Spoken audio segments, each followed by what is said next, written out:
Rồi chúng ta nhận chơi nhảy bạc đi xua nó để cái quên không bọn đúng không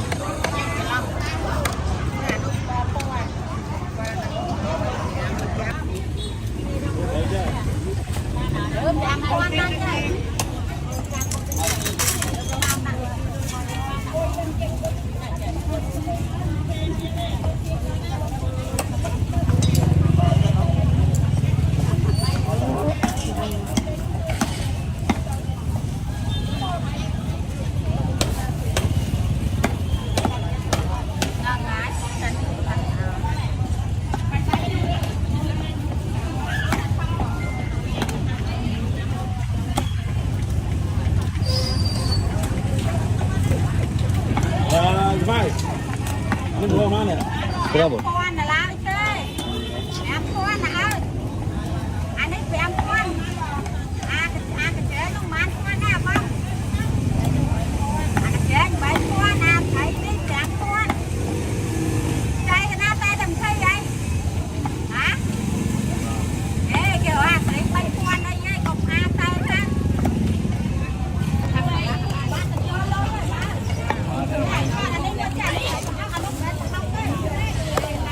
Mình đánh từ lê đấy ơi. Còn người nào đang ở đó phải không? Nó thư không?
Ông mập lắm à.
gì vậy?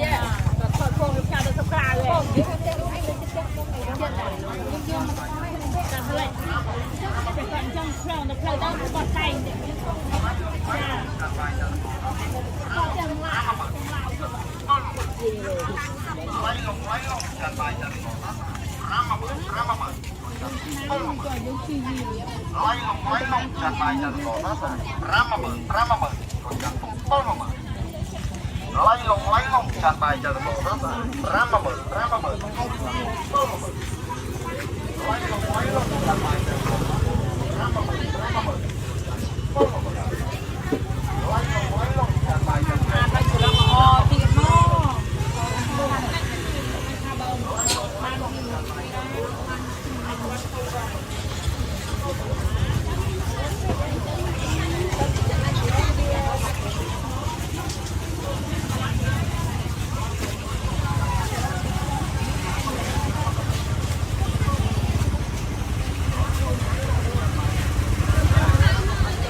nè luôn hồn nực vậyคือ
ថតតិច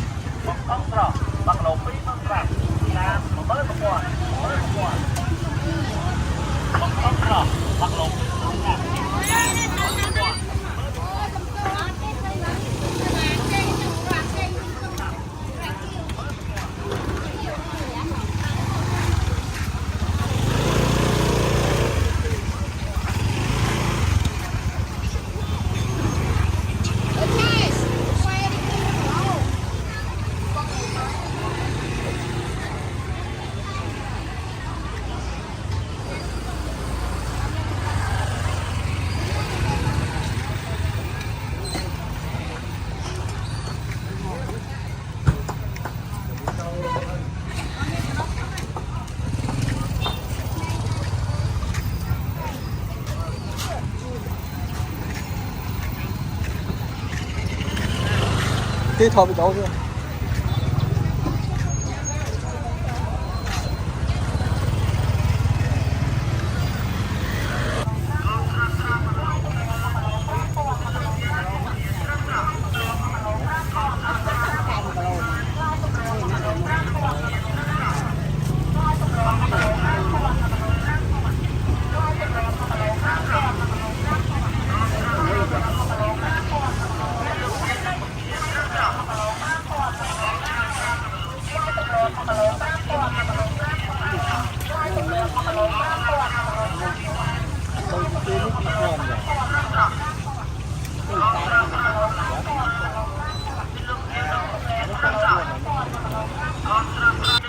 បងបងទៅ ថត កងស្រស់ស្រស់1គីឡូ20000គឺលោកនាងនឹងបង្គាស្រស់ស្រស់ប្រគុណយកបដាយកងស្រស់ស្រស់1គីឡូ20000នៅទឹកដីសាលើយកបាយទឹកចៃទឹកថៃផងពីជ័យផងអត់មានទឹកចៃថៃដល់ទៅប្រវត្តិទឹកចៃគុំនឹងទីសាខាគឺដល់ជិតជាសកវរ10គ្រួសារដល់ចប់ចប់300ជាគ្រួសារនេះណាហើយវត្តនៅនៃកំពុងតែជារៀបនៅថ្ងៃទី25ហើយគឺជាបតាទីដល់ដល់ជាទីបតាไปដល់ទឹកការរបស់យើងដល់ចប់ហើយប៉ុណ្ណឹងបានដល់វាដល់ចប់ទៅជាជីវិតក្នុងអត្តជាតិលើកំពុងកម្ពុជាបានដល់ជិតលោកជាតិលើត្រង់របស់យើងតែវាបានបានស្ដាប់នេះណាបានដល់ហើយប៉ុណ្ណឹងកន្លងមកវិញគឺទៅតែទៅតែដីកម្ពុជាយើងគឺជនអត់ជាតិកម្ពុជាយើងនៅរដ្ឋាភិបាលនិងប្រកបទៅជាការជាប្រទេសនេះទៅឲ្យវាពុតទៅជាខាងទៅជាទៅជាដាក់ចៅជាប្រទេសវាគឺវាទៅវិញវាទៅតាមតែវាបានគោលនេះទៅឲ្យវាតាមទៅជាប្រទេសយើងនេះណានៅទៅអបជូនទៅបណ្ដាយគាត់ចាគឺលោកចូលជំរាបលោកពុកម៉ែបងទាំងអស់ទឹកដីកាត់ឆ្នាំកាលើណាលោកចូលចាំខាងមុខលោកញោមកន្លងបានជាបតីបាទមានដីថាថៃប្រឡាក់ទៅទួល